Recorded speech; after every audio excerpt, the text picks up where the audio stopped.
In Matthew 11:23-24, Jesus said, And thou, Capernaum, which art exalted unto heaven, shall be brought down to hell. For if the mighty works which have been done in thee had been done in Sodom, it would have remained until this day.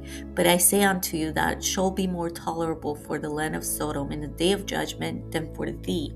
What our Heavenly Father is telling us is that our faith in Him and following His word for us believers has to be constant action. We cannot accept the Lord, our God, halfway and or decide to follow Him one day in one way and then change our minds. No, God is and should be our first and foremost, one and only at all times, because even the exalted ones can come crashing down.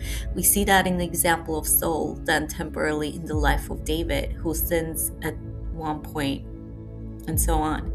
Then Father's words signify the fact that some can be and are stronger believers. Others, those of us who receive Father's favor and love and acceptance completely and build that relationship with Him where we stay connected to Him more deeply, should always honor that and be wise as snakes and innocent as doves, to not give in to the temptations of the flesh and the devil and grow astray from our Heavenly Father, because every action, no matter how loved we are and or become, has a consequence. That is the divine order of things, and every consequence is going to be granted based on our actions. I'll remind us the example of King Saul again, how he was favored by our Heavenly Father, but because he chose his temptation of pride and the love of power, he had a consequence in which darkness consumed his mind.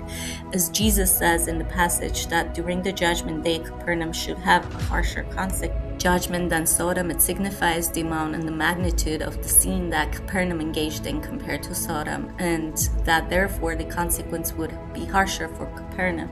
Again, just the story of David and Saul, they both were judged because they both sinned.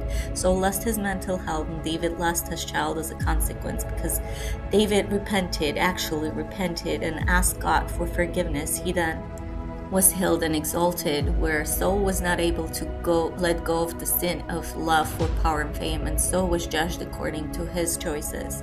Therefore, let us stay vigilant, wise as serpents and innocent as doves at all times, because the enemy is looking for our weakness to deceive, steal, and destroy.